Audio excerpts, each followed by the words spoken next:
Hey, hey, hey. Welcome back to Girl Chat Sports. We are live here, West Coast Wednesdays, on another Wednesday. I'm tired from the week. I know you've had a week to yourself beyond birthday stuff and festivities to live games to let's just talk about the whirlwind of sports that we've endured probably in this last 7 days too. Um, Hey, if you're with us, if you're rocking with us, thank you. Give it a share. Subscribe to our YouTube channel at Girl Chat Sports. Feel free to hit up our Instagram. We've been doing a lot of stuff there as well. But we wanted to just, say what's up.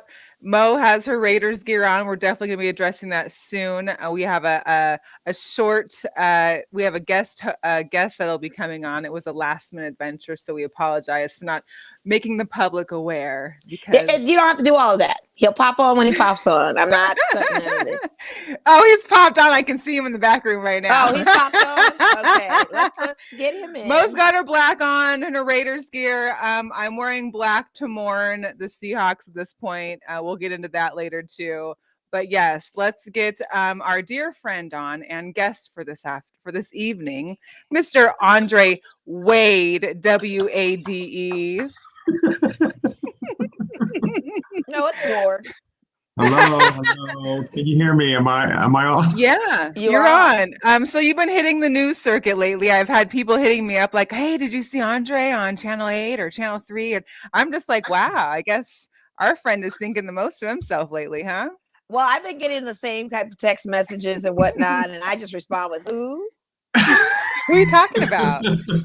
I don't know an Andre Ward. But I don't know Andre, who that is. since I'm asking who, the audience might be asking who. Why don't you just break down a little something about yourself? Yes. Hi, Girl Chat Sports. It's my fourth time here. I think fourth time. My agent let me come on this time because we've had some issues with y'all in the past. Yeah. Okay. We didn't ask about all that. We weren't expecting you to go into detail about that. We just want to know about yourself. Okay. Thank you for joining me. I'm native to Las Vegas.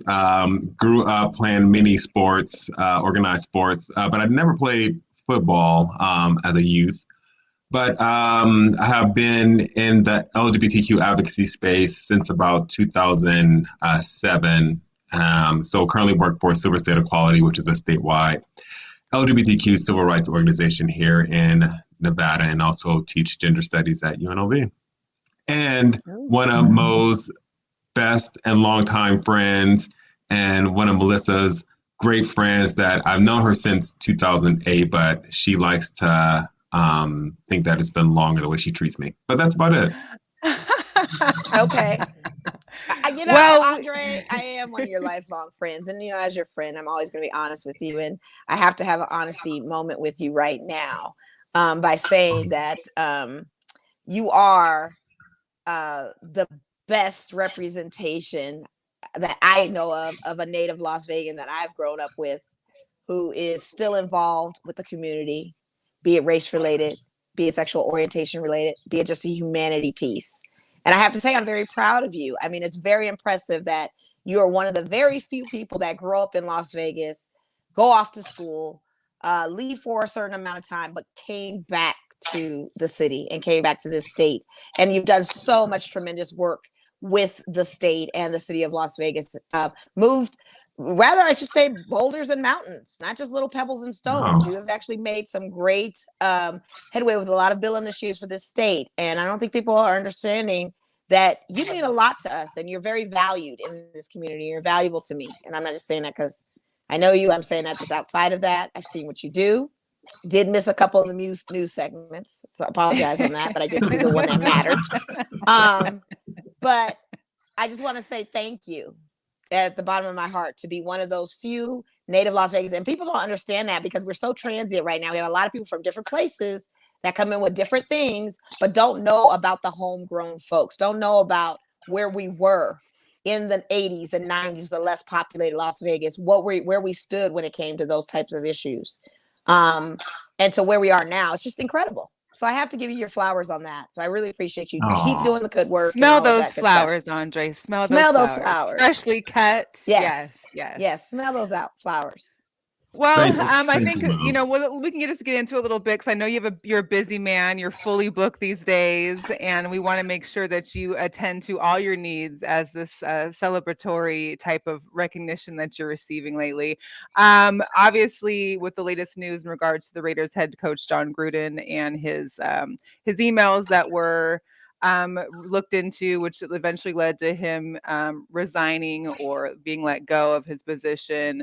There was some items in his emails that related to the gay or the LGBTQ population in regards to name calling and slurs that he was using. And so we kind of want to just get your take on that. And especially today, news broke during their press conference for the Raiders that the one gay LGBTQ player that is for the Raiders and the sole one in the entire NFL that has come out so far, Caleb Nasir, he took a personal day off, which was allowed. Caleb Nassib, yeah, who had taken a personal day off today to kind of gather his thoughts and kind of your thoughts on the process. I mean, what it could be like, even I mean, almost imaginable to be the only person that is probably having to deal with that segment of what's happened and transpired with John Gruden's, the emails and accusations towards him. And before you get into that, Andre, Melissa touched on a very valuable piece, but I also think she missed a piece on that. You're a Black man. So let's start from the beginning of Friday. Walk us through that emotion and then leading up to the LGBTQ piece, because that seems to be the main focus and it seems to be getting overshadowed. No fault to Mel, but that seems to be the more crucial piece of element that just sealed this guy's fate and not the racial element one. And I think when we've been talking about the NFL and trying to bridge the gap on racial unity and having these sprayed fields within racism and all these slogans and messaging on the helmets, I want you to start with that piece first and then talk to us as well as the LGBTQ plus situation as well, because that also is very offensive too. But you're both. So I want you to just kind of get into that as well. Yeah, no, that's a good reframe. And there are these unfortunate conversations really from the Black community who feels that the LGBTQ issues are overshadowing Black issues, that we're taking up a lot more space than Black issues. And I in one respect, I get it, but then it's totally separate. But having said all that, we are very much aware of the issues that the NFL has when it comes to race. Colin Kaepernick is the prime example, and there's many others in the way that the NFL has mishandled its treatment of Black players, and even just potential coaches and at the higher level administration. So these things we know, and it sucks, right? That's kind of why I kind of low-key don't really watch NFL so much anymore. A little bit more now because of the Raiders and it's Las Vegas and it's feeling I want to be connected. But it's just like, we know it's like the police and police brutality. Like, we know it's been happening for centuries, even with video cams and body cams and like letting other people realize like the realities of it. It's still like not having the impact that we wish it was. Like, now that we can like say like, look, this has been happening to us for so long. It's not just us like whining or complaining. And I think that's what people don't realize, that he may have said these things 20 years ago, but people make decisions based upon how they feel about a group of people. And it goes from the individual level, which is one thing, but it's more concerning because it's a systemic issue that's keeping Black owners out of the NFL, Black head coaches out of the NFL, women out of the NFL, queer players out of the NFL. And so it just speaks to a larger issue. So as a Black man, it sucks, but shit, we're already, okay. we knew that it was happening. This is a receipt that we got, but we don't know if we can take this receipt and be like, yo, can you then make changes based upon this receipt that I have about the remarks that Gruden said. So I don't know. But when we come to the LGBTQ point, I feel like, in my opinion, it was like nail in a coffin situation, that it was like the third group. There's the misogyny towards women, there's the racism towards Black people, and then this sort of homophobia stuff that was just like, all right, well, this is the nail in this particular coffin. So I don't think that there was a greater response because it was the LGBTQ, but I think there was just like, wow, this is like a pattern that we're already aware of. Mm-hmm. Yeah, absolutely. And not to mention, he also, this all went down on Indigenous Peoples Day, and even disrespected the Indigenous Peoples community when the Washington team was going through the name change of changing from former Redskins to the Washington team until they find a proper name. He had something to say about that as well. So he just covered pretty much every. Yeah, it was National Coming Out. He hit everything. He hit everything. It was National Coming Out Day. And it was National Coming Out Day. Yeah, exactly. In Las Vegas, we were coming off the heels of Pride Weekend because we celebrate in October because it's so hot in June, which is Pride Month. And so it was just like, y'all, that's the Pride Parade. But yeah, it's just all bad. Like, it's all bad anyway. But then you have these, as Americans, we're very much attached to our celebrations and our traditions, and then like all this stuff gets revealed on these particular days, and it's all bad, as my nephew would say.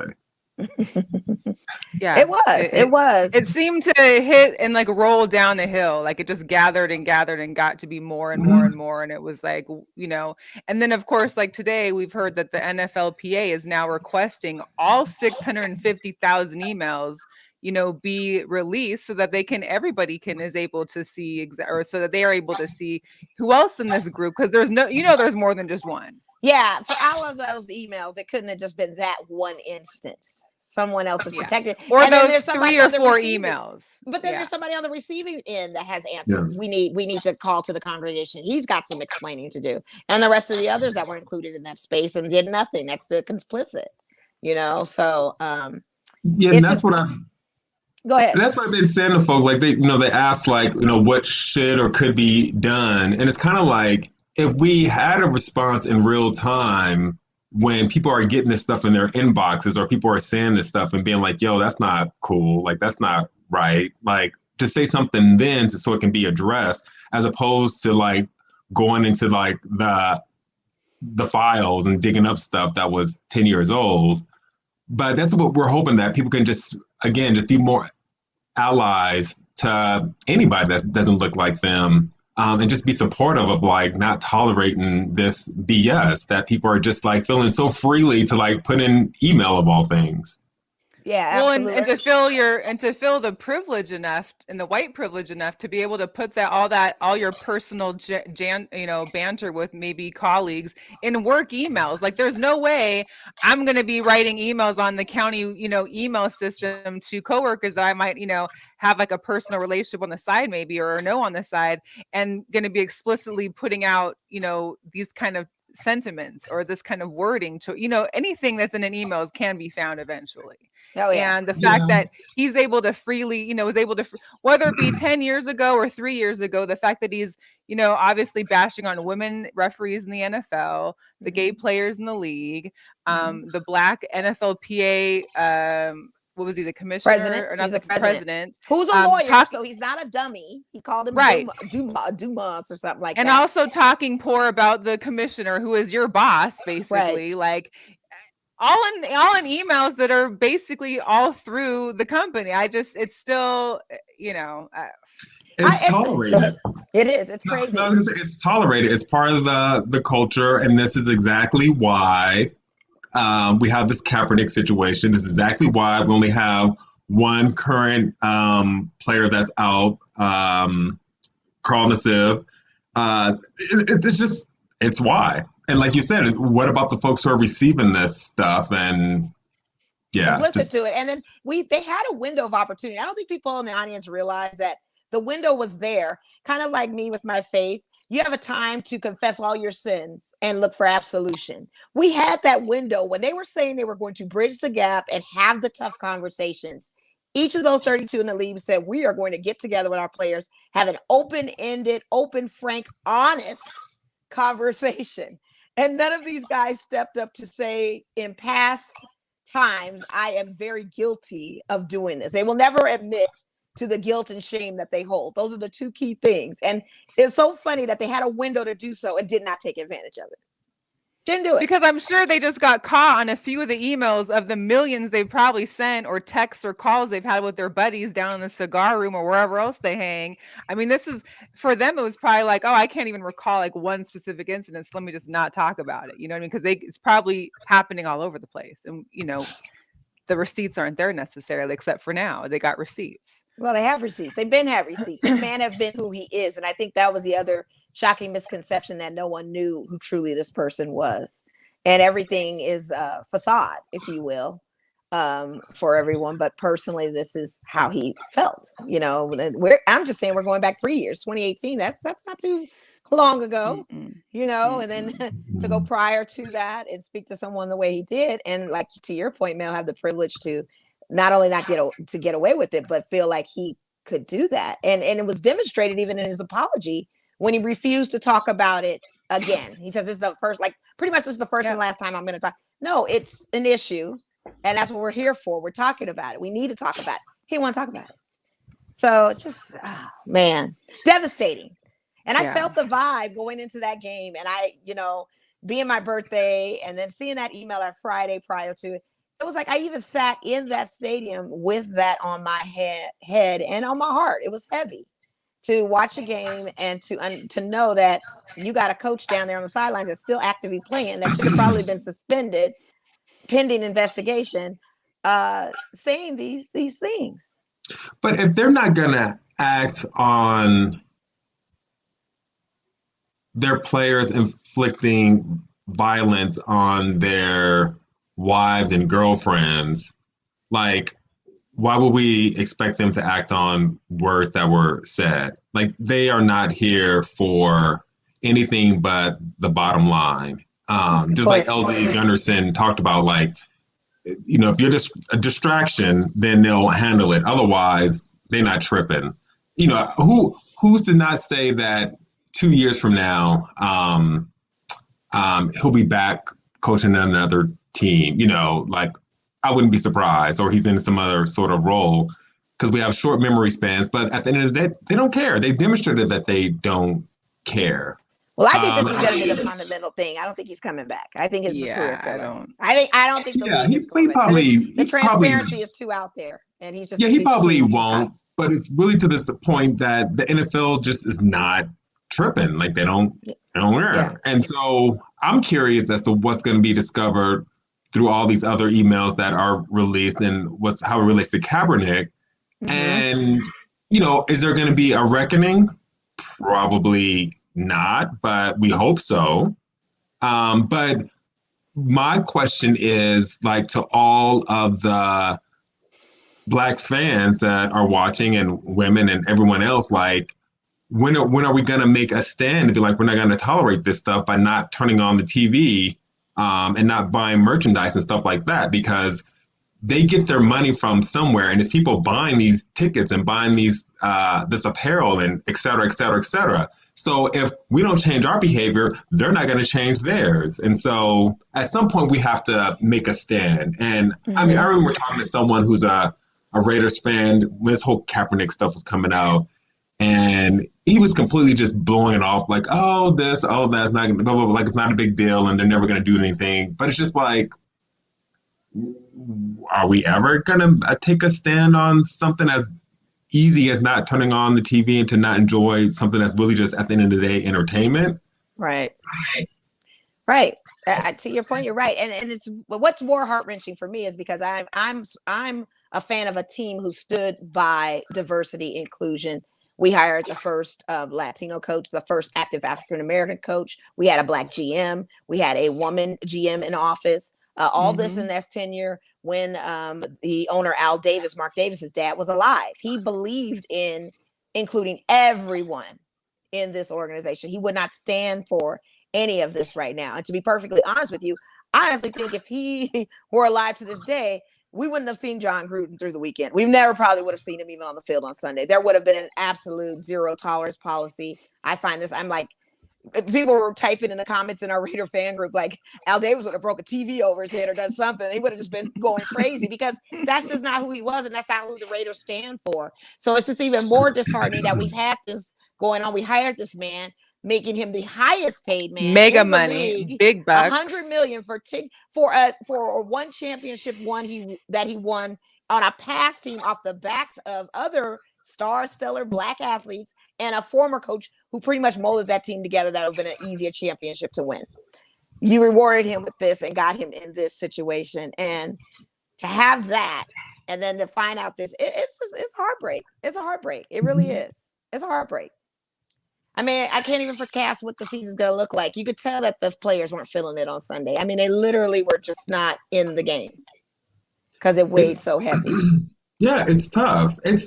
They know firsthand more so than what we can speculate about what the realities of what it is to work in the NFL and be a part of that machine. And again, it's total speculation, but with Carl Nassib, who only knows what sort of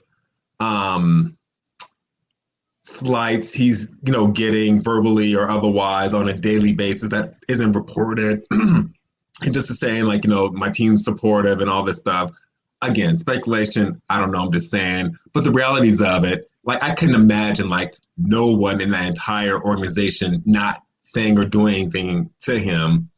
And to just be working in that environment and doing the best you can, and then having this come out that your boss has been saying these things, which is basically saying things about you and other people that probably just haven't come out for this very reason.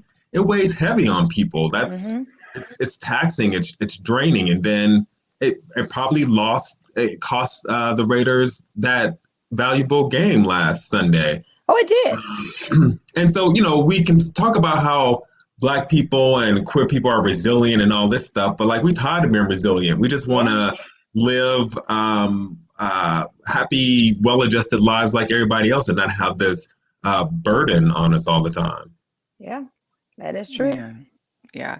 And my other thing too is it's not just, I think, NFL coaches and the organizations, but we've seen how media has portrayed different, whether it be women or the queer population or African Americans or Asian Americans, and they've been reprimanded in regards to what they've said on air or in media discussions. I'd be curious to know, like you said, like for Carl Nassib, is what's happening? Maybe there's got to be. I'm sure there's some kind of slight that's happening during some kind of interviews sometimes, where people are getting the wrong impression or like locker room talk and such. It's all over the place, and it would be nice to know and to get those people out that have certain opinions that don't need to be shared that way and have those feelings. What do you forecast, Andre, of it going forward? What do you think progressively will happen? Or do you think if they were to say outsource you for the consultation, what do you think the steps necessarily if you have would time? Be to take? If you have time, just off the dome, were there any thoughts that you think that you would make change to?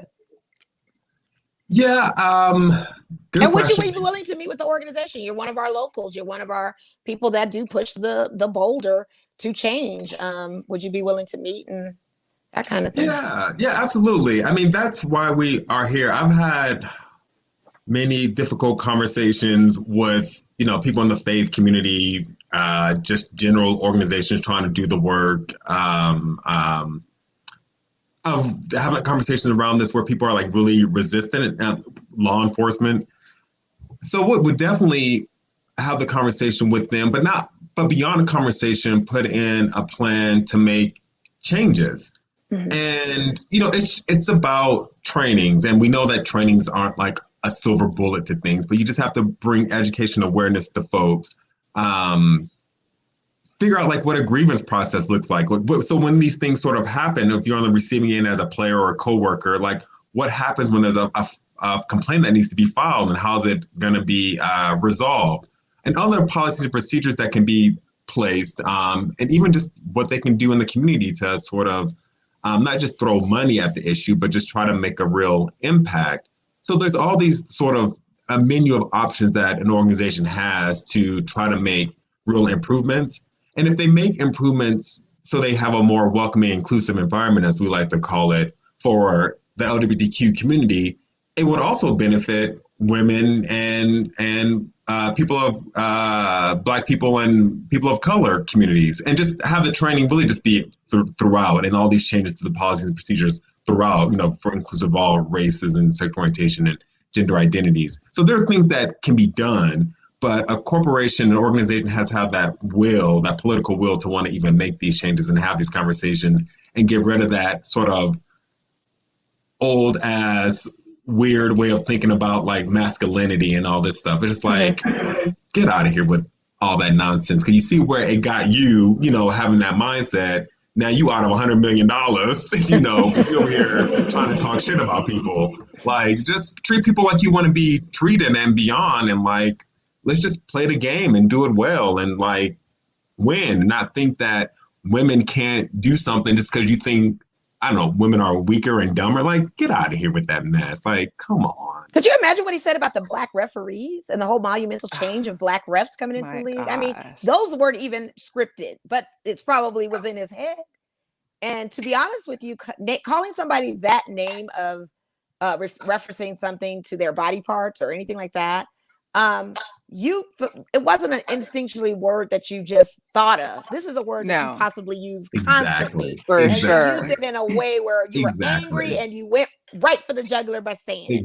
That was a word that you people are like, oh no, he didn't know. No, he knew. And we know that. That's you all day, every day. People that get caught saying this stuff, it's not like they just misspoke because they stumbled over their words. Like, no, this is you all day. Most definitely. And that's the problem. It's not just, again, people make decisions based upon how they feel. And so it's not just the fact that he happened to say this in an email and it happened to get found out. Like, how many times has he not hired someone because of their race or their gender or their sexual orientation? Like that right Marquette there. King. He fired one of our kickers, our Black kickers, Marquette King, who's a fine kicker, but he was labeled as a problem to the organization. And as soon as Gruden came in, got rid of him too. And who's the real problem? Now we see the real problem. Now see all this Reggie McKenzie leaving, and you bring in Mike May. I'm seeing all of this stuff going. Mind you, when he was writing these emails to Bruce Allen, who was then president of the Washington Redskins at the time, Jay Gruden, his brother, was the coach of that team during that tenure. So from 2014 to 2019, you had Jay Gruden, his brother.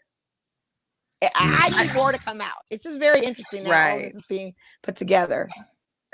To know it's so much it's so much to unpack, but it's kind of like I need more now. I want to see all the rest of the people that are out there. I want to see the rest of the names. I mean, I know jokingly we've seen memes like, well, where's Jerry Jones' emails? I'm sure they're burning them right now because nobody wants to see what he's saying behind closed doors. But I don't know. It's too much. So I mean, will something change? Like LZ Granderson was saying, probably not. Like the NFL, I think you were saying earlier, Mo, like the NFL's had plenty of opportunities to make changes, meaningful changes, and they haven't.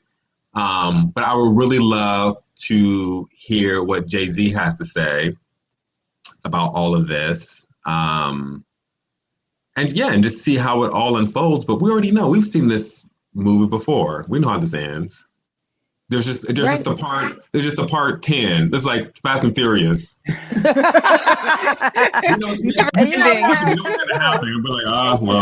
You already know we're gonna have a few more of those coming out. We're gonna be up to 24 by it's all said and done. That's a great point. Before you go, I wanted to speak on just for people that are watching. I know there's got to be people that may be listening that maybe have children that are of the LGBTQ orientation or family, and what is available for their children or their friends or their family members, maybe just like for Carl, that may need like some extra guidance or peer support or someone they can look to when they're having to deal with these kind of emotions or problems, and they necessarily don't have someone close by that they can talk to about that. Is there some programs or organizations that you guys work with that people can call upon to speak with? Yeah, there are organizations in the community, like the LGBTQ Center of Southern Nevada, they have different programs for different age groups.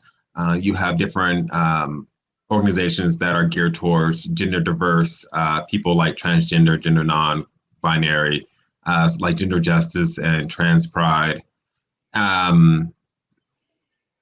So those are organizations that I would refer people to reach out to for like those like services. But then like if there's employment discrimination type of situations, then there's like the Nevada Equal Rights Commission, NERC, who can take complaints and do investigations. So I would recommend that.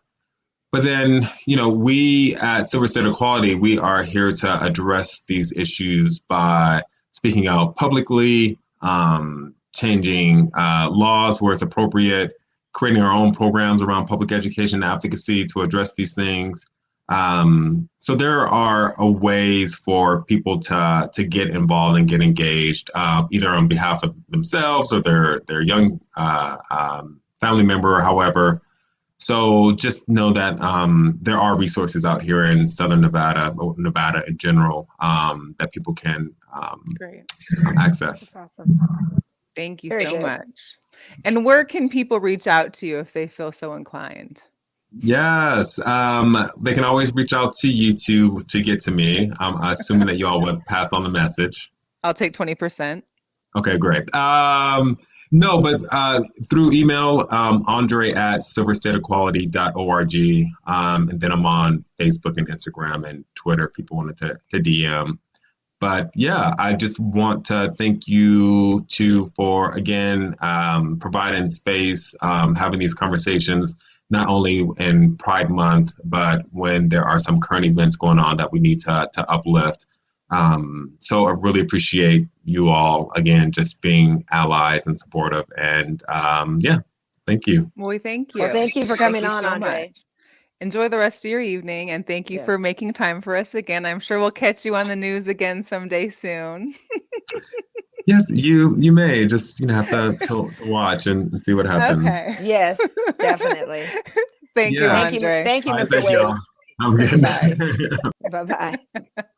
Andre Wade, ladies and gentlemen, Silver Love State Andre Equality Wade. Director, Love State Andre Director. Wade. We love him.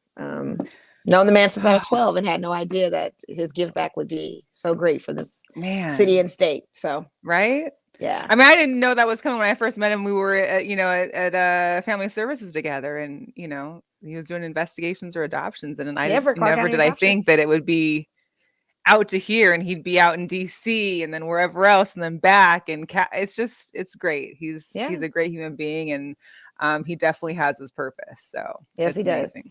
That's for sure. Whew, but that was a lot to unpack. And I wasn't trying to slight you on your question at all. No, but that's actually a question that I wanted to talk about, because we've seen so many posts about that it was the Black issue was ignored, and then when it came to women, LGBTQ, that was what was that's what made him lose his career. So I wanted to ask you too, because I can't speak for Blacks, and I know this is your team as well, and I can only go off of that. Yeah, he screwed the Black issue and the racism that he's shown in Zemo on Friday, that was terrible. And I think, kind of like Andre said, is that adding these three things onto that just made it like, okay, we can't do anything more now. Like, maybe we could have saved face at some point from one instance, even though that one instance is huge, that now you're adding three more to it, and God knows whatever else might be found. How can we can't save that?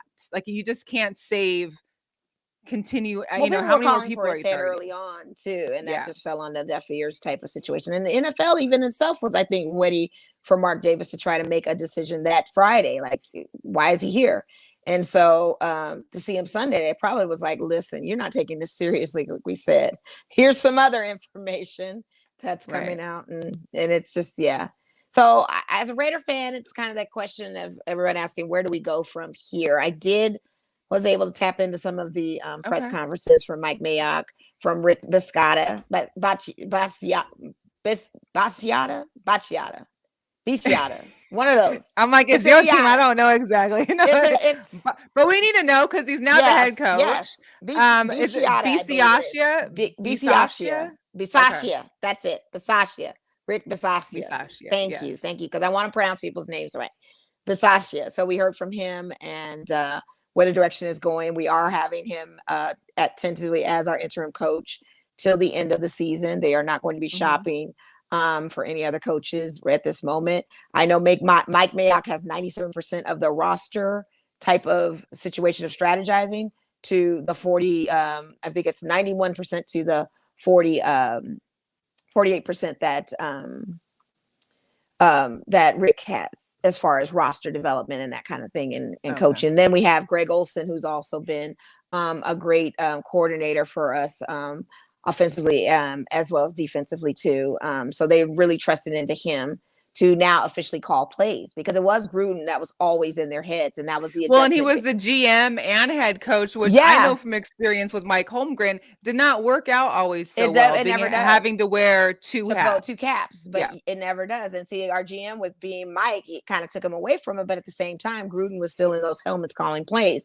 And I think that was going to be the adjustment. Derek Carr is saying that is going to be a little troublesome for him at times because he's so used to this man being in his head and their relationship was just that close. What do you feel about the response that Derek Carr had in his interview as well as the new coach? I'm just curious. Did you get to see much of it? Because I did get to see what Derek Carr was saying. You're talking about in references of how he felt.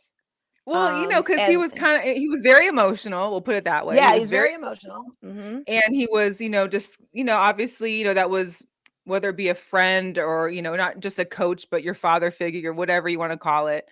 It's clear they had a good relationship and connection. And he's like, I love him as a person. But that other stuff is just, it's hard.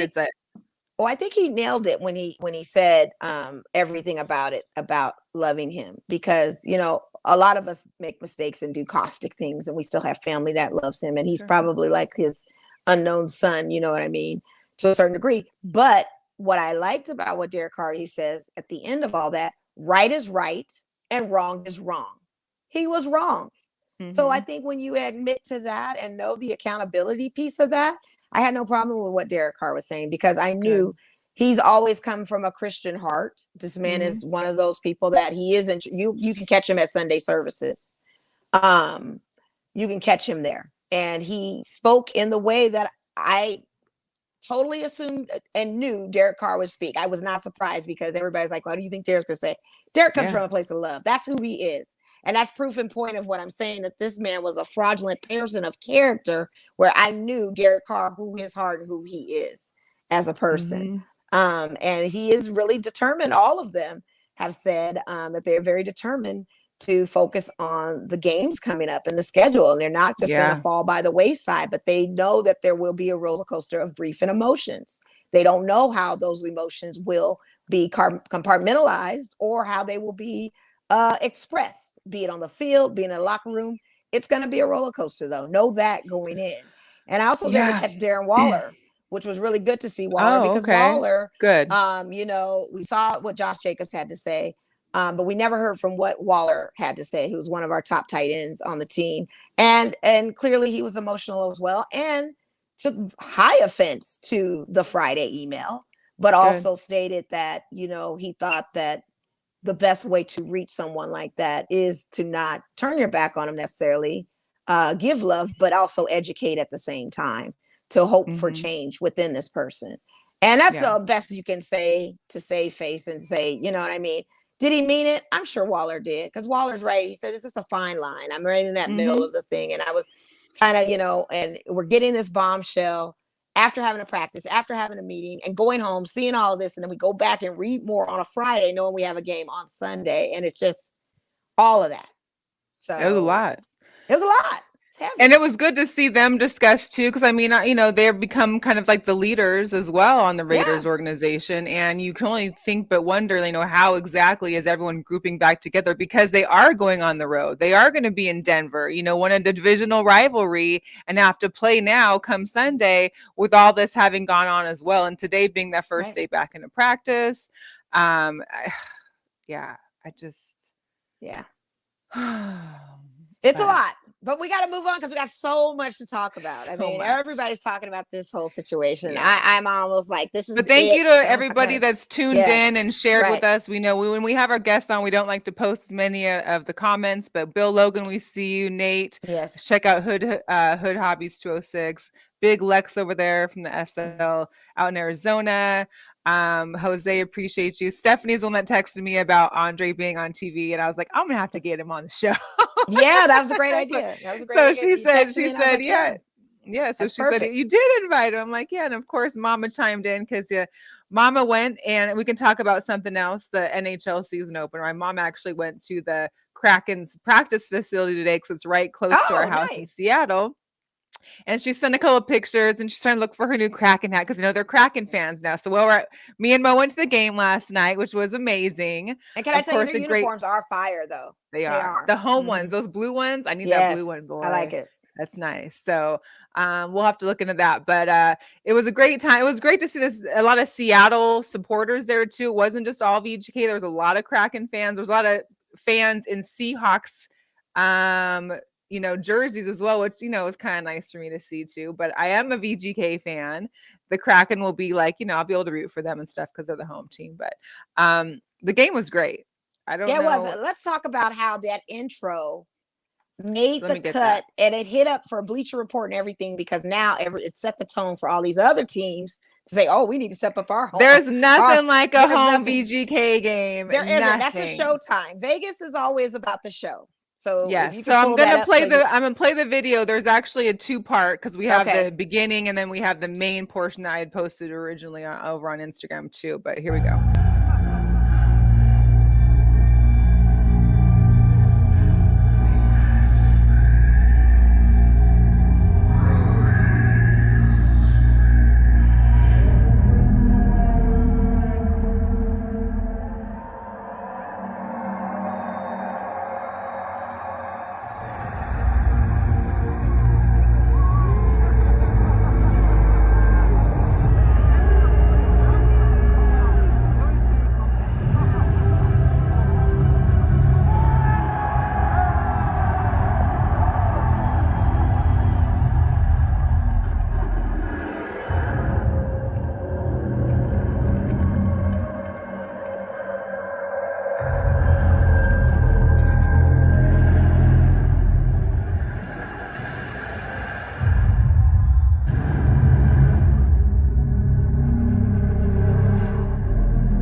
I mean, that was, oh my God. It's like if you go to a show in Vegas, like it could be a Cirque show or whatever you want to see, it brought that to it.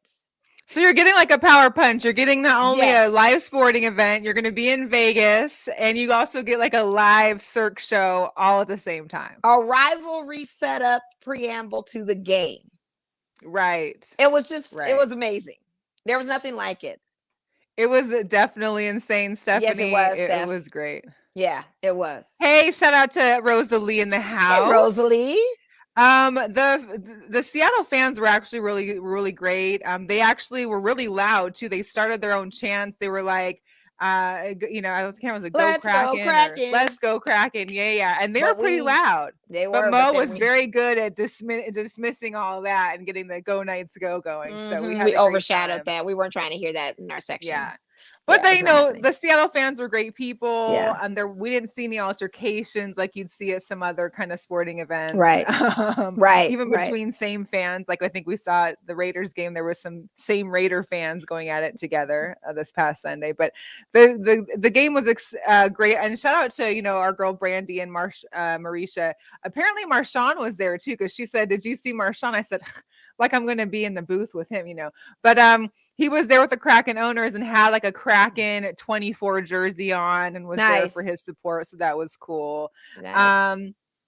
Of course, from my Seattle fans, because most of my friends back home, everybody, there was a controversial that fourth goal by the VGK was very controversial. Yes. Basically, the goal came off of Chandler Stevens's ice skate, which I think technically, remember, we're still new to the hockey world. We're still trying to learn, is not counted as a goal. However, this one was counted. Mm-hmm. It was clearly seen hitting off his skate. However, there was some kind of interpretation as his skate was either, off like sideways or a toe was up to where it wouldn't matter. It didn't change anything, but a lot of Kraken fans and Seattle fans were very upset, including our friend Weeks, who was going off via DM to me about how unfair that was. Oh, yeah. I had someone shout out to John Enriquez, a former Nordstrom employee who's out in Seattle, who DM'd me and was like, "Oh my God, we lost to you guys." And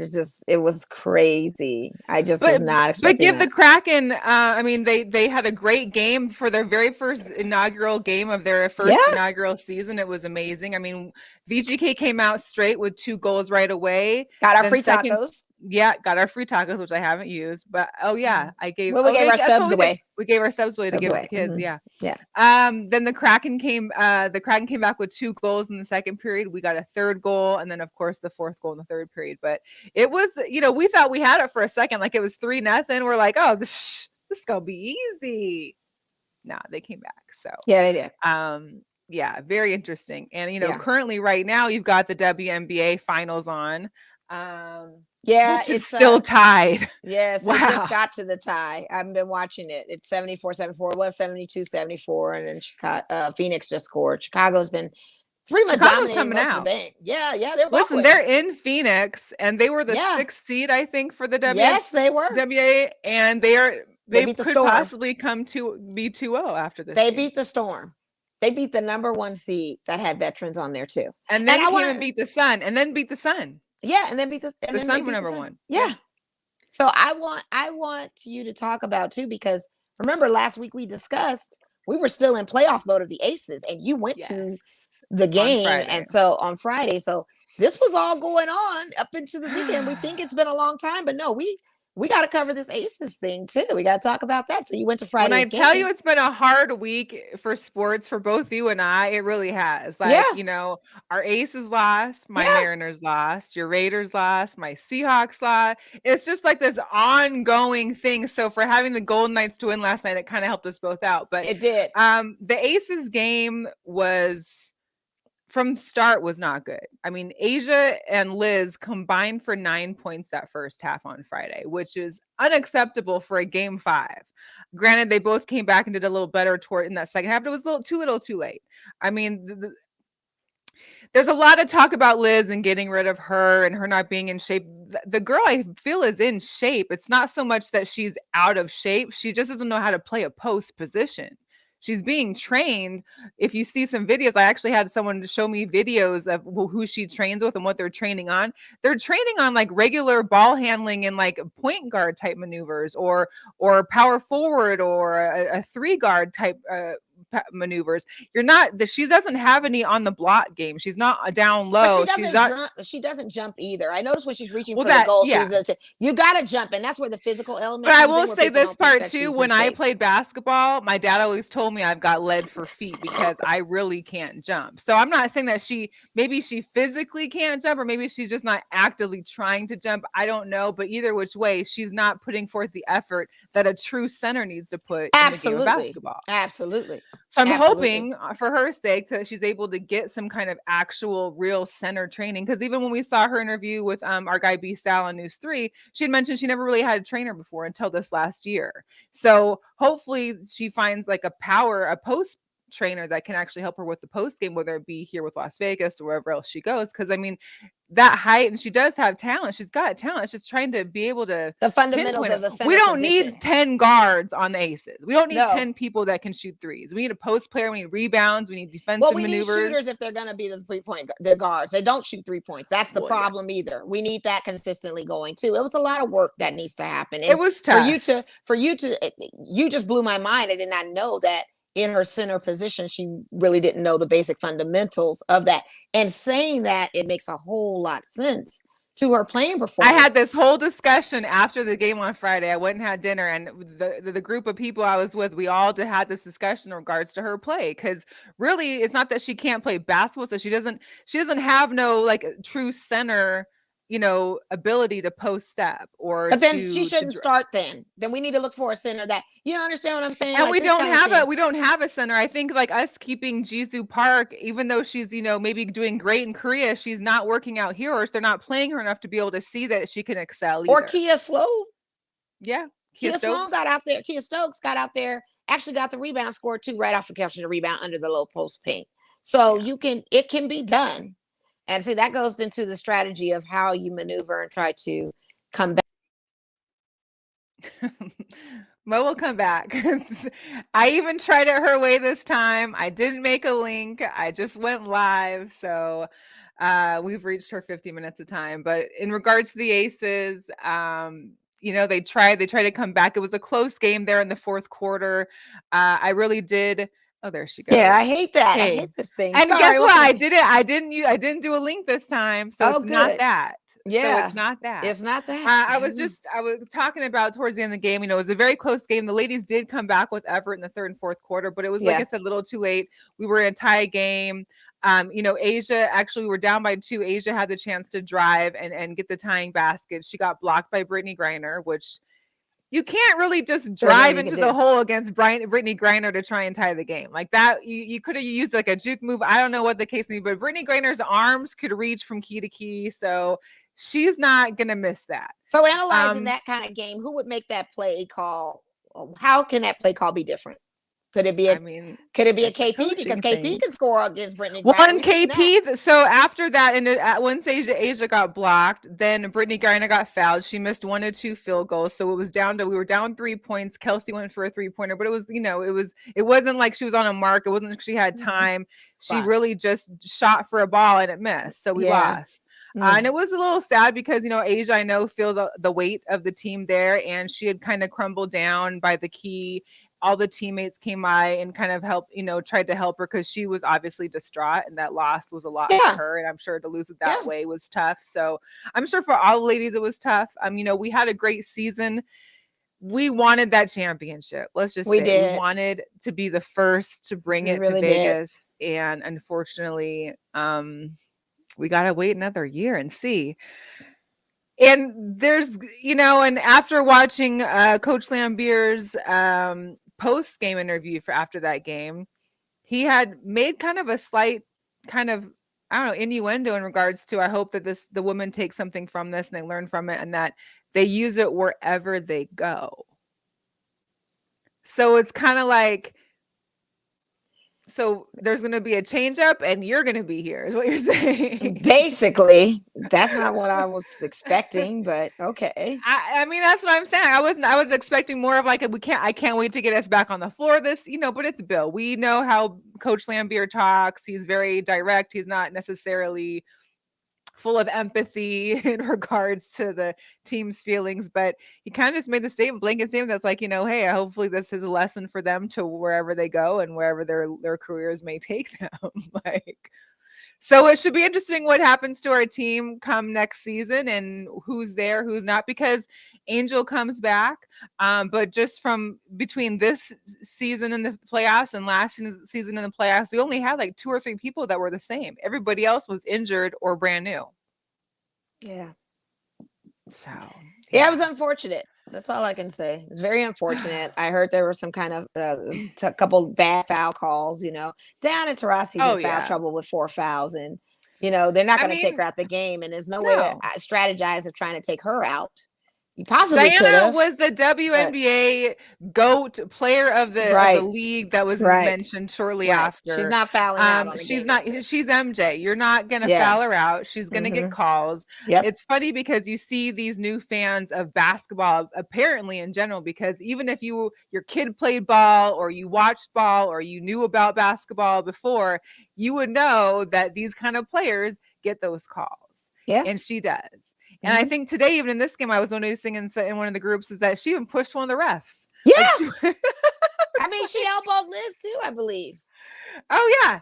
They were going back, Scrappy but man. So it'll be interesting to see what happens for our aces, and I'm definitely looking forward to seeing what happens in this finals. If the Sky go up 2-0 and go back to Chicago, like it's a wrap. All they gotta do is right win now, one. Phoenix is up by 1, and it's 14 seconds left. Mm-mm. But this is who needed to be here. We can watch this, and they need to take note of it. This is what determination in the heart of a champion looks like, and wanting it enough. Well, my other thing that I was thinking about too is, most of these girls would go off, and play in Europe, and a lot of places in Europe still are closed for tourists or for Americans or for whatever the case may be. So interesting to see what the off season looks like for a lot of players, if they're going to be overseas, if they're going to be staying here, conditioning, whatever. But it's going to be a long off season for some of those ladies. Yeah. Yeah. Whew. Chicago Sky. Yeah. Another hot topic, which I shout out to my girl Tamika Harris, because I saw this on her Facebook right before the show started. I was like, I gotta steal this for the show. Is Kyrie's vaccination status. And she posted this and she said, hey, WNBA, we can get a new player real quick. So if you don't know by now, Kyrie Irving has opted to not get vaccinated, which is completely up to him and his family and his choice, which is fine. However, now, because the Nets are one of those arenas that are not allowing unvaccinated persons to because of a state play, mandate, has nothing to do with this Brooklyn, it is a state mandate. Let's make that clear. Yes, go ahead. Well, because is it the same is it all California, or is it just like I think it could be a city. See, I don't thing. think I think it's city because okay, I know in state. California it's the Warriors, but it's not like the Lakers. So LA County has its own different set of rules, right, governed by but it's different set of rules. Yeah, because that Kyrie can't basically now practice or play for the Nets, and as recent as today, they said that they weren't even going to offer him the contract extension that I think was supposed to happen for Kyrie, and now it's kind of like, well, what to do? And hey, it's his personal opinion. Hey, if he's got the money that he doesn't need because he's going to get fined. I think it's like $360,000 a game because he's not playing. Because it started out at first where he wasn't allowed to play home games, but he play away games. Now they totally banned him from playing, period. So I don't know if he's going to get fined or not. I think. Well, I don't know if he's banned, period. But I know that if you can't practice, how can you play on an away game anyway? But he's banned. I mean? Like he cannot play home games either. It's both. He can't play at all. Well, yeah. Yeah. Right. So it's kind of like a abandonment. Like you're banned. Like you can't go to the practice. You can't go to the game. Is that not a ban? Like I don't. So there's been talks of maybe him being traded to a place where it doesn't have that. Which he refused to say he'd ever get traded. He said he'd rather retire. So what's that gonna like? To your point, what's that gonna look like for Kyrie? I think if he says if he's saying about a principle and he's saying that the issue, from what I understand, is with the vaccination is just the mRNA piece of it, which is just one component of the vaccination. I've gotten into debates with people. Just go on CDC's website if you want to look up what's in each of these vaccines. It's clearly listed. And so you have this person who is about principle. And if you're going to really stick to your principles, and you said that you would retire before being traded from another team, then 1, 2, 3 can't prove, sir. And if there's one person that would choice. stand to his principle, I believe it'd be Kyrie. I think that we've heard other people say they're not going to get it, but ultimately they're getting it because they want to play and they want their check and whatever else. Yeah, Andrew Wiggins decided, I'm going to go. I need that money after he was on the religious thing. I was on hold that. It's funny how the tide turns. Tides, really speaking, turns because now you signed up for this. So again, it's a choice, and if he's saying he doesn't ever want to be traded again, I want to just, retire. You got the money, bro. Go for it. But and then people try to say, well, Bradley Beal's not doing it. Well, Bradley Beal's in a city where they don't have this situation. That's what you have to understand. And if he won't be playing in the Nets facility, or he won't be playing in Golden State. No, he won't play at home for sure. No, but he can play at home. If you really are not wanting to play in this league anymore, and it's come to that, then don't get traded and stay retired. But if you really do want to play in this league, and then don't, you're going to be backpedaling. So it's kind of like, I don't know. And then who's to say? And who's to say that eventually all these arenas may go the same route and say that we need to have full vaccinations? I mean, it could end up being that way at some point, the way things are. We don't know. I mean, listen, the Yankees are requiring their players to shave. They can't have mustaches. None of them. That's in their policy. Serious? Have you seen any Yankees with a mustache? That is their policy. That is part of the brand of the Yankees. I had no idea. You shave your face. You know what I mean? And you could say I'm Muslim or I have some kind of spiritual belief where I don't believe in shave. But you go with the policy if you want to. You gotta, work. And that's if you want to work, issue he's in, a position he's in, a situation. If you want to work with this organization, have this type of job, this is what you're gonna have to do. So it's gonna be interesting how this play out, because it also looks at the thank God they got James Harden. I already thought they was loaded enough with James Harden and Kevin Durant, but I think they saw it coming when they got Kyrie. They were like, look, we just need another star guard. Something may happen. Something's going to happen. So kudos to smart thinking, because you may lose a potential star, but you got another star in the wing anyway with James Harden. So it's not like they're losing to a certain degree, but at the same time, they were hyped up on this whole big three thing. And I haven't heard anything from Steve Nash. I mean, he's a coach. I've never heard not one thing of what's his take he's on all probably of this. not like the head, but I know that there was mentioning of KD and them getting together and talking internally with each other, but I guess that hasn't happened yet, or maybe has, I don't know, but nothing's come out from that discussion that James and KD were going to have with Kyrie. So I don't know. It's everybody, and I'm with Shaq on, there's no I in team. We're all here as a team, as one, as a player. You're either with us or not. And, he doesn't see it as a selfish act to the team, but some team members probably feel like you're being selfish. We're here. We're wanting to win a championship. Hey, are you with us or you're not? And it's sadly that it's come down to that narrative off of science and medicine and politics of this whole vaccination thing. Right. Yeah. So I don't know, but I've signed up for my I have my popcorn ready and my martini shaking. I'm ready to see what happens. I got popcorn, martini shaking for the emails, for Kyrie, and then what's the next hot topic we gotta watch? Our next hot topic would be, well, not really a hot topic, but we got together on Saturday to watch the Fury Wilder fight. Yes, let's talk about it. I saw this meme. Sorry, thank you everybody for still tuning in. We got an extended show today. We got so much to unpack. And it really is. I saw this meme on Facebook today, and it nearly took me out. You may not like it, but this body represents peak male athletic performance, and there isn't a goddamn thing you can do about it. No lie.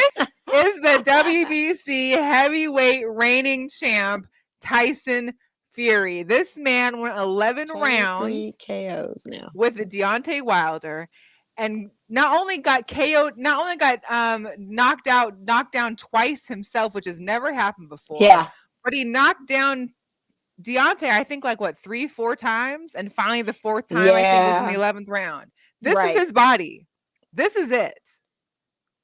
All these men trying to strive for heavyweight perfection in these gyms probably can't even knock somebody down on a canvas. And here's this guy. Here I am, an arm girl, and I'm just thinking, dang, he don't even Yeah. Talk about endurance. Now that is really, I Talk think, about the being a key word fighter. here. Let's just break that down. This man now has 23 KOs with 1 loss. This is the 3rd time that we've seen this. Did we ask for this fight, though, to be honest with you? Because I really didn't ask for it personally. I didn't. After 2, I was done. Yeah, I didn't need It would have been nice but to it was, see. it was entertaining. I will say this: it was good to see a full 11 rounds go. We saw these guys literally get hit, and you could tell they were not consciously there, but continued to fight. And it was like they just came out of it and kept going. Like, I've never seen 2 guys get hit this bad to where you could clearly see somebody where they weren't okay, and the fight continues and it, it's just going on and they're just going for it. So I really appreciate that. And shout out to Deontay Wilder. I mean, he has the heart of a fighter in him. He just can't fight. But give it up to him for doing what he did monumentally and lasting as long as he could. Because he can't fight unless he's hitting that Haymaker. Like, he was trying he's so all of his endurance was really trying to just go. Yeah. It's a one-trick pony kind of thing, sadly. And he has to, set it up in order to do so on the strong right, which is a 1 right KO that he's signature for. But his technique, his footwork, his defense, jab move, none of that's there. None of that's there. And neither of them got legs. None of them got legs. Neither one of them. They got toothpicks. I want to say both of them walking on toothpicks. Straw. This is his legs, and then he's got this big body. So it's this. Can you imagine how tired his legs are after a fight? Like, you're doing all that upper body work, and your legs got to hold you up through it. Like, you can't. I mean, and no defense. I mean, you literally allow this man to keep jabbing and punching in your face, and you're not putting your hand. You're not. None of this. None of this. It was a little hard to watch towards the end. It was, and it's embarrassing. And I have to just say, for the culture, for me, we got to stop embarrassing ourselves out on these platforms. Listen, you had a first match. It was a draw. I understood the rematch. You came out with a extra large costume, Transformer style, weighed heavy on you. I get the loss, but at the same time, if you can walk in that, then the endurance should have been up here. Your endurance should never have gone down here if you're really that athletically physical. You know what I mean? Well, that's the thing is, and the training wasn't geared toward that. It wasn't. Yeah, it just wasn't there. So, and that should have been the test. There better not be no 4. That's all I gotta say. Don't let. I'm not asking for it. I think he probably wants a 4. He might want a 4, but I just think there's got to be another American heavyweight contender out there, and not to mention Deontay Wilder's got to take 2 steps back. He's still got to go. He's got to go through Anthony Joshua. He's got to fight a couple other people before he can even get to Tyson Fury. So if he's willing to go that way, then I could possibly see a 4, but he's got to be a top-notch contender for the 4. Yeah. I just don't want to see this. I just don't want to see this. We can talk about Major League Baseball briefly because your Dodgers are still in it. Got Game 5 tomorrow against the Giants. I know that's a brutal rivalry because I've seen the hate on both sides. Yeah. And how do you guys think you've been doing, and what do you expect for tomorrow? Back in San Francisco. Well, the first game was a poor performance on our part on Game 1. Game 2, the first 2 games were in San Francisco. Game 2. We owned it back with a lot of runs done, and they got very few bats in. Our pitching was very strong. Our defense was strong. We thought when we go back Game 3 to LA that we would have another advantage of winning, and we did. But then we had Game 4. That was not, or Game 3. I'm sorry. Game 3 is the one we lost, and we lost to the velocity of the winds. It was very windy out here in Vegas too. Dave Roberts blamed the winds, whatever. But San Francisco was able to still get a crack off of us due to the wind. So why couldn't we? As a number. We're always at Dodger Stadium. It's windy out there. Like, come on, don't give us that excuse. Our pitching has been kind of, we don't have Kershaw right now. Kershaw's out. He's injured. So we've been working with a lot of different pitchers. Urias, who's a hitter and a pitcher, that worked in our favor. Gavin Luck. I mean, all of these pitchers that we have are finally showing up and showing what they can do. And even Kenley Jansen, who's usually our closer or finisher, is actually doing great work closing and finishing. It's just that there are days that San Francisco can get the best of us. And I'm very nervous about this Game 5. We got 7 runs in last night to their 2. So when we play in the postseason, we get runs in and we get high runs in where our opponents don't so much. So it's either a good defensive game. And shout out to Mookie Betts throwing that 56-foot fastball to third base to get that guy out. No one saw that coming, but it happened. Shout out to Mookie on that.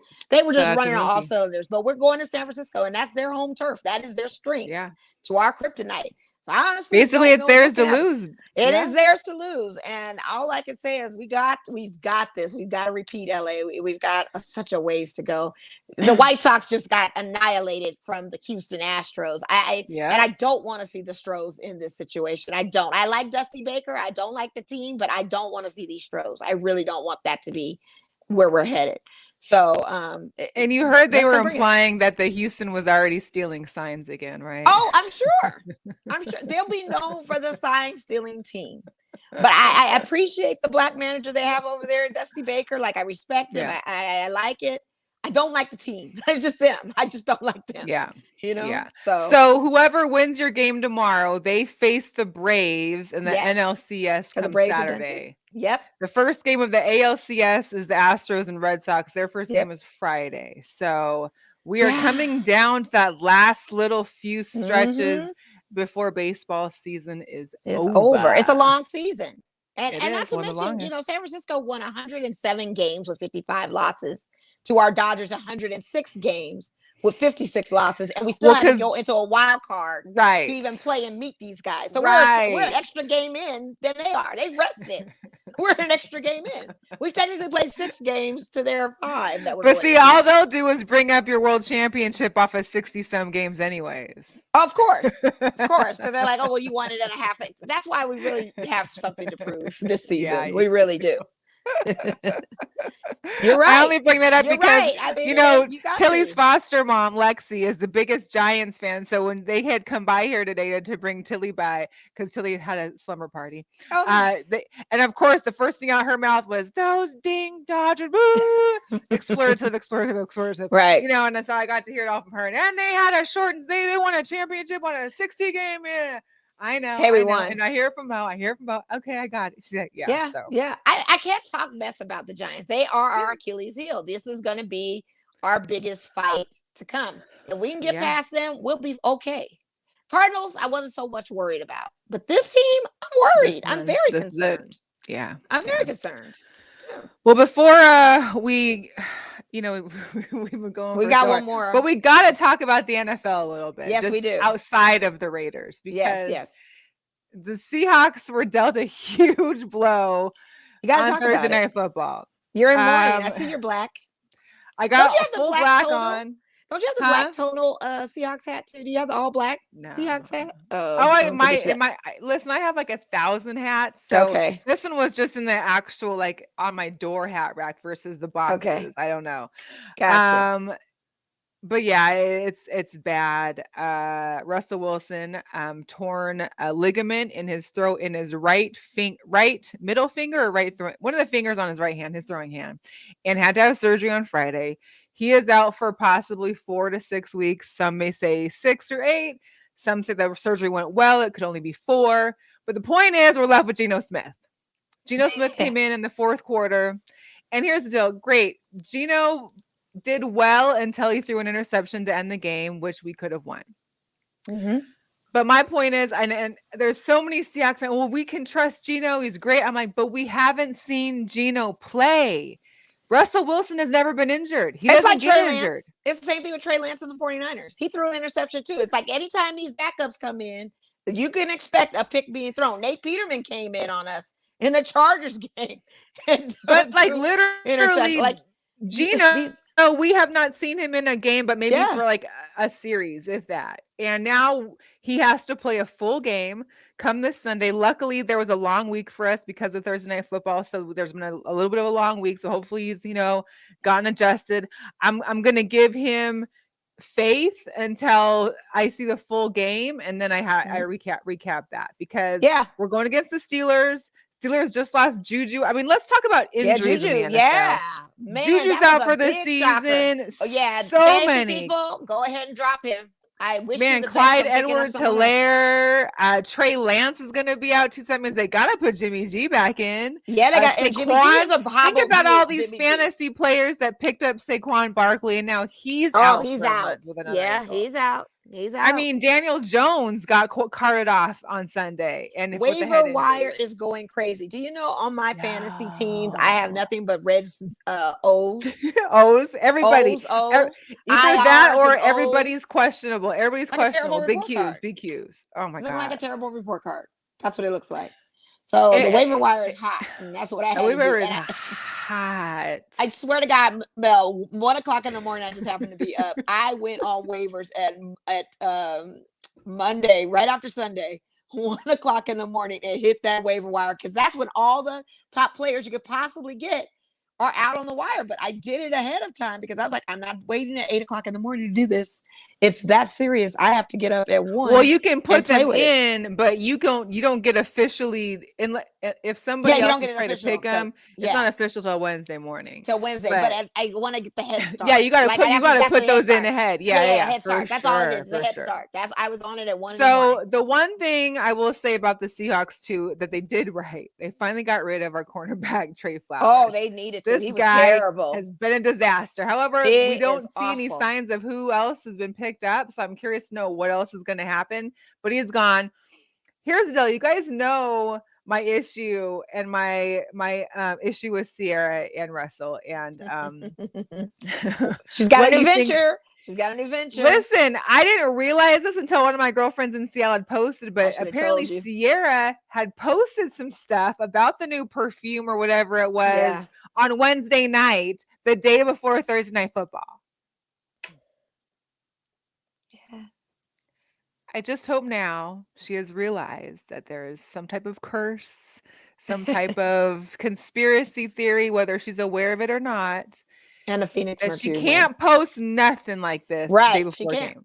She can't. But she won? does. Okay. The Phoenix Mercury won 86-91. Chris Paul, that's good. Let's Devin make it Booker, a good series. We're Crowder. Courtside. They're all big courtside, of course. Good. Taking pictures. They needed it. They needed it. They did. They needed now it's a series. 1-1. It's a good series. Yep. Back to Chicago. Back to Chicago with them. And go Chicago Sky, like I said. Yeah. So there was a huge Monday Night Football game. Lamar Jackson, we thought was dead the first half. Second half, he comes back. It was 25-9 in the fourth quarter, and this man comes back and wins it in OT, 31-25. Thank you, Lamar Jackson, one-man show. For giving me points on fantasy. I picked you up and drafted you for a reason, and now you have awoken. You are looking like the stud that we knew you could be. It was bad there for a while. It was and brutal. A turnover. It was brutal. But the touchdown pass to Marquise Brown, thank you for catching that ball, sealed the deal. And I was had a couple to their tight end there. That was great. Yeah. I was ecstatic because I was like, this is the Lamar Jackson that really wants drafted. It. Yeah. And then here's the deal. I will say this. I think so far, we're only into week 6 coming up. There's been way better Monday, Sunday night games than I've seen in previous years. Like we had Sunday night game with the Buffalo and the Kansas City Chiefs. Kansas City Chiefs losing again. I mean, Buffalo forced 4 turnovers. Yeah. The Bills, I mean, they're already talking about Josh being the new MVP candidate, leading above Kyler Murray. I mean, he is incredible. And I knew the Bills were going to be a problem. I knew the Bills were going to be a problem in the AFC. Every season, they have progressively gotten better and stronger, you know? And I know we're just going into week 6 here, but I mean, it's looking great for them. And I'm about to give a single flower to a Dallas Cowboy. And which one? His name is Trayvon Diggs. This man, 6 picks, 5 games. Like, where is he on my defense right now? Because that's what I need. Like, where can I find him? I need one of them. I need him. Yeah. And it's crazy. I'm amazed by this kid's talent. Of course, we watched him on Hard Knocks and his son Aiden, and of course the Patrick Mahomes and Dak Prescott thing. But also Stephon Diggs' brother. And he plays for which team? The Buffalo Bills. Exactly. So there's commitment to excellence through that family. They're going to be excellent. Yeah, man, he's good. God, the So Cowboys yeah, got lucky with him. the fantasy wire is coming about. Tomorrow's the game, Thursday night football. So make sure you get your picks in there and locked and loaded. It's gonna be a tight one. Yeah. we've been rambling on for over an hour and 20 minutes I now, but it know. hasn't been rambling. It's been good. It's been It's good been good talk. discussion. Well, we had to do this because next week, if we have a guest on, we won't be able to cover all these things. And the It week is just just happens. inundated with sports and news. And I it mean, might this is not the even be biggest. this crazy of sports. We had Right. to address the Raiders. We had to make sure Andre got on here and talk with us. Absolutely. But Absolutely. I'll bring on some sneaker drops real quick before we get into some picks. Yeah. These Nike Air Force One, the purple skeleton. Like you had me at first with the purple. But then when I did that zoom in picture, I was like, oh, there really is a skeleton. So they had these in black. And I'm not sure if the skeleton part is a 3M. I don't think it is. But if it is a 3M, that's fire. Because if you turn the lights off or take the picture of your phone, you have the skeleton bone of your foot. Yes, it glows. But I've seen these in black. I don't mind the purple. I only put it in there because we're in the October season of Halloween. Yeah. Oh yeah, Halloween. And if you want your nice Halloween Air Force One, I feel like this is a good recommendation of a Halloween sneaker. Like if I saw those on the clearance rack at Nike Outlet, I might pick them. Oh wow! But I'm not paying not full the price clearance for those rack. I'm just saying, like I would not be paying full price for these. Not the clearance rack. Oh my god! All right, we also is it Pata? Yeah. Pata? The Patas. The Pata and the Nike Air Maxes. I like the pumpkin harvest orange. Again, we're into fall season. You guys, It's you notice our temperatures fall. drop. It's fall. Everybody should be changing over in their homes, their little fall decor. Yeah, because this temperature drop, sure. It did. And so I just wanted to, showcase some of these releases. I think these come out this weekend too. On the Friday. These ones come out on the 20th or 50th. I think 15th and 21st. On the 21st, other ones come out right before Halloween on the 28th. Yeah. I like those. I honestly will rock those because it's a different type of max. They're not bad. I like them. They're not bad. It's different. It's definitely different. It's a good fall sneaker to have, I think. We also got the Varsity Maze Dunk Highs. This will be actually the 27th of October. I'm not a big dunk person, but these were very interesting. They spoke to me. I like the color pattern. I like the double swoosh right there. Yes, a double swoosh brought it. I don't know, but here's the deal. Let's just say you see a guy in these, right? Yeah, it looks like you got a good 2.5 to 3 inches there. There is a good. I need to get you to take those shoes off at the door first before I can even acknowledge what's going on. Because to make sure look at the sole. Do you see the sole? Right. They definitely that sole is huge. They definitely have a platform, so they definitely have lifts in them. They definitely have a couple inches of a lift. So for all my height struggling guys out there, make sure you go hit up the Nike app for these Varsity Made dunks. You'll definitely get you a few inches. You sure will. And you just blew my mind because it's like, God, if I run into a guy out, I'm gonna have to. I always look at the shoes anyway. I always look at the shoes anyway. Tim's for sure. Know there's a few different Nikes that have a thick sole, but those is that's the thickest sole I've seen on a sneaker. I can give you a little pass on because the sole is not that heavy as it would be. Goodness. The Uggs, they have a thicker, extra sole. Look, listen, I get it because, like I said, I look at the guys and I look at their shoes first. I just check them out. I didn't know in my analytics now that I had to make sure on the dunks that the lifts. What's up, Rashad? What's up? She is hilarious. I'm just saying because my height issues is real. So both can't be wearing dunks. I'll put it to you that way. No, it's gonna give. And what's funny is that I actually one of my favorite pairs of shoes are the women's dunks that have the inner wedge inside because I like them. They kind of give you a little boost. And you can wear like a dressy sneaker. I have like 6 pairs of those different colors. I love those for wintertime. Yeah, but a man in those dunks with them 3.5 inch, like I don't need to worry about my height. It's gonna be this. It's solid. But if a guy is in these shoes, like, and you barely my height, and you walk in these shoes, first of all, I need to see what the outfit is going to be like for the shoes. That's going to be me because I need to see what that outfit coordination is going to look like wearing those. Oh man! Secondly, I'm definitely going to be looking at the sole of the shoe, and then do my summation that you're actually 5'5". And how many? And do you have insoles inside too? Because there's a lot of guys that be wearing those little extra insoles. Yeah, they do. Getting that extra little inch. Listen, the Fridays. Don't think we don't know, men. Don't think we don't know.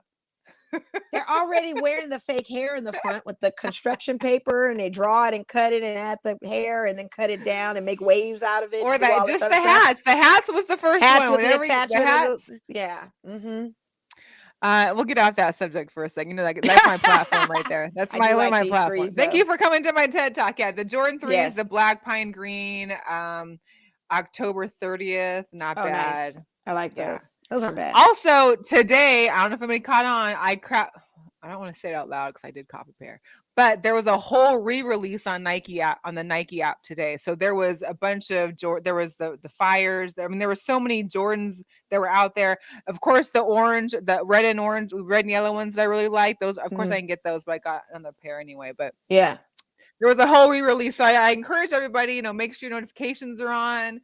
Make sure you're usually up around 7:00 in the morning Pacific time, because that's when all these things happen. Right. And I got a notification that it was another drop, and I missed it. I didn't get the Bluebird 5s. I slept through that. And it's so funny. I'll wake up in the morning at 7:15 and see that notification and know it's already a wrap. Yeah, it's gone. You got to be there at 6:58. By 7:01, 6:59. Yeah. It's done. It's done. Like I said, I attempted to buy 3 pairs, knowing that I shouldn't keep all 3. I would definitely not keep all 3. But out of those 3, I did get 1. So I guess that counts as a win, but not really the win that I wanted. So yeah. Whatever the case may be. But at least you got something. You got something. Yeah, we'll see how it goes. I'm gonna check them out when they get in here and see how I like them and see what's coordinated. Yeah. A quick girl power shout out. Of course, if you have been following WNBA, you do know that the Atlanta Dream hired the Las Vegas assistant coach Nisha Wright on Tuesday. So we are out another assistant coach because our assistant coaches keep getting head coaching jobs, which is great for them. And girl power, we love to see it. It is. I'm just thinking of other as a head coach choices there in Atlanta. Yeah, I'd love to see it. I'm just thinking maybe about if she would have stayed. stayed. Yeah, that's what I was thinking. Like maybe we would have, I'm just thinking a lot of things. The wheels are turning in motion. I didn't mean to say mute on it, but I just was thinking. I was there. I was there with you. I could read it. Yeah. Because and I only say this before we get out of here too, is because you wonder what a coach, every coach has the player that they can coach, right? And sometimes the coach and the players don't always, work well together. So at what point do you think that, hey, there might be a coach issue or it's all of the players issue, Yeah. I mean, that's the thing. And let's go on to football because we can get into I'm glad it's not our decision. I'm glad it's not. Yes, I'm glad it's not. I'm glad let's get into some picks. Poor Mark Davis. Last week I won. So we're now tied 2-2. Yeah. Okay. Them Hawks came through against the Jets, Yeah. So Thursday night action, Tampa Bay Buccaneers at the Eagles. I don't think this one's Tampa Bay is a no-brainer. We're going to go with Tampa Bay on that one for sure. Yeah, no kidding. Yeah. So Tua is back and could possibly play on Sunday. The Miami Dolphins are in Jacksonville playing the Jaguars. I honestly think this will be Duval's chance to get a win, but I strongly doubt it because they're banned down too. They got problems. I don't have to go with the Dolphins. I hate to say it, even if they interchange them with, and the thing is I don't really watch enough of the Jacksonville or Miami. They come very close. They come very close to these teams. They're the almost win team. And then a field goal attempt happens or an interception happens and it ruins the game for them. But they're neck and neck with these teams when they're contending. Like they score. Yeah. I mean, Trevor Lawrence has been scoring. It's just they just can't finish. You're gonna go with Miami. Yeah, I'll go with Miami. Jacksonville. Go with Jacksonville and see what it does. All right. The Chiefs at Washington Redskins. So we know the struggles. The Chiefs are having a hard time. They're 2-2. They have the same record as the Seahawks. Let me just tell you that first off. Oh wow. We're all 2-3. And they're playing the Washington football team. Washington, of course, does have a good defense. Kansas City has been struggling with the good defenses. They don't have a good one themselves because people are running over them. You saw the Buffalo Bills score. Of course, Buffalo's a whole other caliber. Right. Are they playing in Washington? And they are playing in Washington, but I do feel, me personally, is that I think Kansas City is like, listen, this is it. We can't go 2-4. Like there's no way they should be at 2-4. I have a sneaky Look at the suspicion talent on their team. How do you not? I mean, yeah, but I think people are seeing through the offense and Pat Mahomes. I think they're reading the field a lot better with him and knowing what's going on. But I'm going to go with the Washington team just because I'm enjoying this. I'm basking in it because to see in my division for that AFC West, I'm basking in it right now. That's probably the best thing that's come out of this whole situation. And I just want to bask in it before it's our turn to be down at the bottom because it's coming. Sadly, it's coming. So let me just bask this one last week before our positions change. Before you got to swap spots. Yes. While the slot is taken, I just want to enjoy my vacation before it's time to go back to work. Right. So I'm going to go with the Washington team this time. So we got Rams at the Giants. Of course, Saquon Barkley is out. The Rams are on a... Rams got the number 1 defense in the league. I'm going to go with the Rams. You can't stop it. You can't. I have to. And I hate to say that for your division. It's, I want... Listen. We want them all. It's clear now I'm not... I mean, I knew I wasn't necessarily going to win my division, but I was hoping for the wild card, at least. I think the wild card is still... could be, depending on how the rest of these guys play out. I mean, it's just, I don't know. It's so tough. The Texans at the Colts. Shout out to Natasha Granzer. I was listening to their Pick'em show earlier. I was curious about Deshaun Watson because, we don't hear about him out here. Like they might hear about Houston. And she was talking about how, he basically is not playing the entire season. His court hearing is not going to be until February, and that's just it. And I was like, I didn't know. We don't really hear about it except if it's bad stuff. So I'm like, what's going on? Is he, what's the status? So they put everything on. That's good that you were able to, because I wasn't thinking about him either. I said, well, I think he's just out indefinitely, but you're saying he's out just but totally no, he's not season. Playing. Like he's not starting. He's not on the back. He's not a backup. He's just there. He's getting a paycheck. Is he on the bench? Is he on the bench? I guess he's getting paid. Yeah, he's getting paid. I don't know. So, I'm going to go with the Colts on this. I mean, I don't see how Texans. I don't. No, they're not going to win. They're not going to win. So we're just going to keep going because we know. And I'm sorry they're having a season like that, but it's going to make interesting for the division because they're AFC as well. So it'll make it. It's going to make some. It's going to make some for the conference, I should say. Yeah. Mm-hmm. So we got the Bengals at the Lions. Ooh, and I'm going Lions with those are coming Bengals. off a loss, and the Bengals are coming off a loss. The Bengals are going off. They lost last week, and they lost. They lost, but they got some running backs on there like Joe Mixon, Jamar. What's his name? Yeah, Burrows is still good. I get it. Yeah. I think they can take Detroit this week. And the Lions lost by like the field goal the other day. Yeah. Week. So it's a revenge game for both of them. But I'm gonna roll with I'm gonna go with Cincinnati. Let's see. I'm gonna go with Detroit. They're at home. I would just think maybe. So here's a good one. We got the Packers at the Bears. Ooh. And after my Bears just annihilated my Raiders, I'm going with Green Bay. Your fans are annoying, Bears fans. You guys are annoying. That bear down thing. Don't you hate it when all your friends are out there in my Allegiant Stadium? Listen, it was loud. They were loud. I was listening to that game like, why is it so loud with Bears fans there? Dang, and a fellow Libra I met who had a custom jersey with the name Smitty on the back. I needed him to sit down because he kept turning around and standing up and facing us. Sit down, Smitty. Green Bay's coming knocking now. You guys had your celebration in our city. And not for nothing. I was so bitter. I was like, you guys don't even know how you're getting home the next day. Like Southwest canceled all these flights, you guys. Yeah. You can celebrate tonight if you want, but you're stuck in our city. Know that. Listen, my mom and I are nervous. We're both flying on Southwest this weekend to a wedding, and my mom's already like, "Is my flight canceled?" I'm like, "Mom, we're not going to know until the day before, the day of. Like, just hold tight. We'll figure it out." Jeez, man, they got problems. My thing is like, why even have all these flights? Stop booking the flights so you don't have to cancel them. If you don't got employees like that, or because it's not weather. Let's just be honest. It was not weather. You don't have no weather issues that only are in Las Vegas and nowhere else. Yeah, I mean, our winds were pretty strong, but they ain't that strong. But it wasn't like that. Yeah, I don't know if it was going to be strong enough for you. I mean, they'll cancel all of the flights. Other airlines are flying out, then there's not an right. I'm going to to stay away from Southwest for a while. I know I got a lovely gift from them, I but just I'm got going to this stay one, away from them for a while. I can't do yeah. them. I got to stay If away. not, hey, just hop on the Spirit real quick for that hour Woo, flight. man, listen, at least you'll get there, right? At least they'll get there. Yeah. Yeah, they going to cancel. You're going with the Packers? Yeah, I'm going to go with Green Bay. I got to go with Green Bay. I mean, I feel for Chicago. Like, they're at home. They come off a great win. Yeah. But it's Aaron Rodgers. Like, right. You can't. And not to mention, you can't count him out till the end of the game. The game has within to be totally 36 seconds. Within 36 it has to seconds, be 0 points left. It has to be the end of the game. Like, you cannot say, like, okay, we won this with 36 seconds left. No, that's not going to happen. And that's it. No.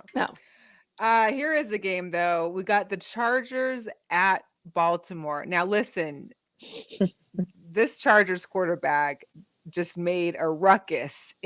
I lost to him in fantasy football. You know how many points this guy had for the other team? 110 points just by himself. I know. This is insane what Justin Herbert is doing down there. Insane. Unbelievable. It's insane that we're even having this conversation about a Chargers team. Look how LA makes a difference. Look how a market city change makes a huge Look at difference. SoFi going to have some real Chargers fans pretty soon. Oh, absolutely. I was shocked to even see the amount of Chargers fans. I mean, for them to beat the Browns, granted it was a huge high-scoring game, but for them to beat the Browns too, because the Browns have been doing great. Kareem Hunt's been balling for me. They've been doing great. But they're going against Baltimore. Here's my thing. What Lamar are we going to see? Because, sometimes we get the Lamar that's played like Monday Night Football, and sometimes we get the Lamar that's kind of like, what happened to Lamar? What time is the game? 10 a.m. our time. So 1 o'clock over there. Okay. So depending on the weather, because, that Monday game, they played in the rain, and they balled out. That was tough. The weather is their best friend. From the West Coast team to come all the way to the East, that's tough. I don't know. But that weather was really what did it. Like, had I checked weather, that's one thing. When you're placing your bets, you really got to look at the forecast too. Yes, because you do. Had I known all that, I wouldn't have bet what I did and lost some more money. I understand. But I look at that, so I'm just factoring in the weather, another weather component. Right. To LA. And will it be at Justin Herbert? Can he keep that same energy? And also, it's the Chargers. They're in my division too. I'm gonna be a hater again. I want them to drop down a peg or two. So I'm rolling with Baltimore. Hating on everybody in the AFC West this week. Man, I really don't know what to do about this one. Like, I feel like you know what I forgot to mention? That Miami Jacksonville game is in London. Oh, it's a London game. Then it's really a crapshoot. It is a crapshoot. That could go either way. Jacksonville probably could have the edge on that, but I'm gonna still stick to my pick of Miami. Did I pick Miami? I'm just gonna go with it. Yeah, you did. Chargers. So you're picking Baltimore. Yeah.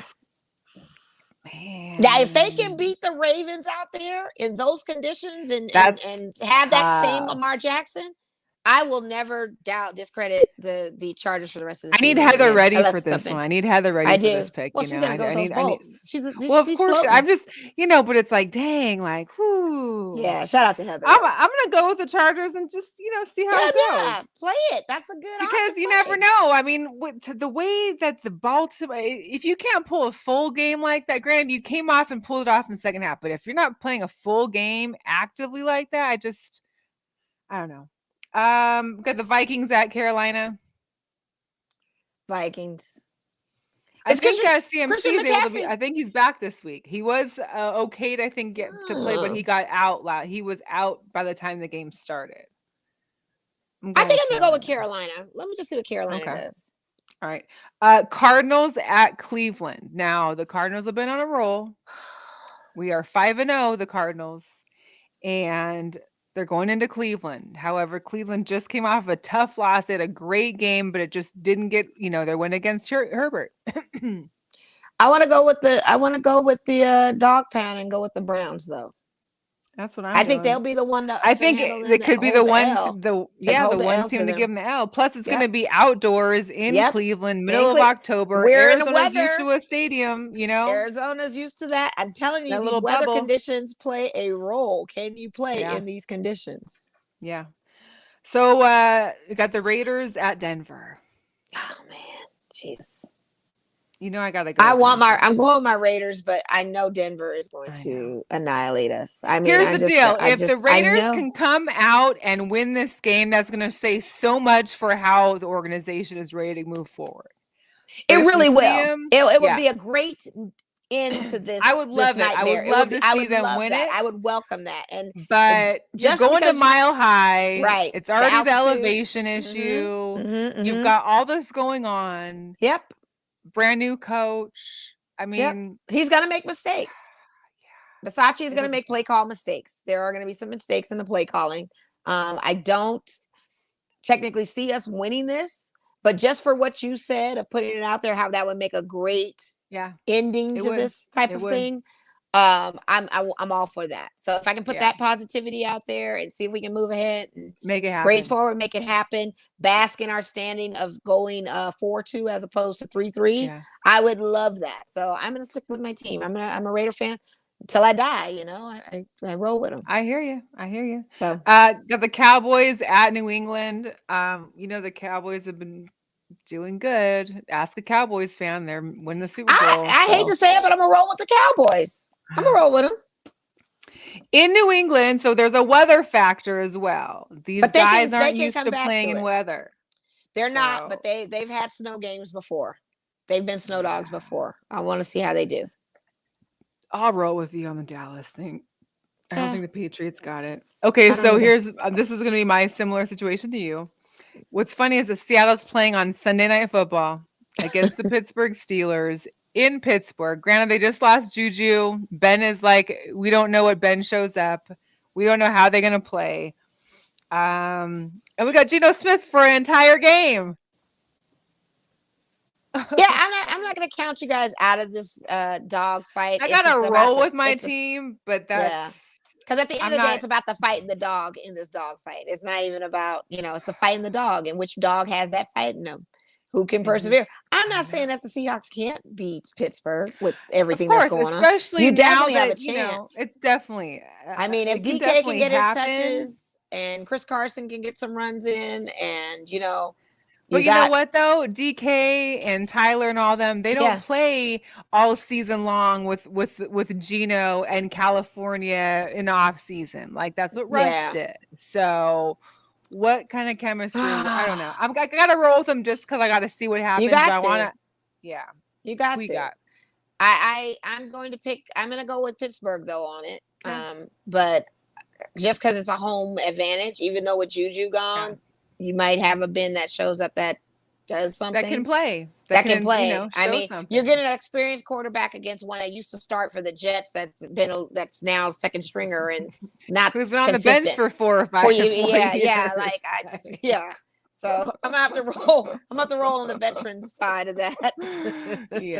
Last game, Monday Night Football, Buffalo at Tennessee. Monday Night Football. Ooh. And Buffalo's been going crazy, but it's like, again, it feels like what kind of Tennessee are we working with? Or are we getting the Derrick Henry but Buffalo's defense is not going to be very kind to the Derrick Henry version.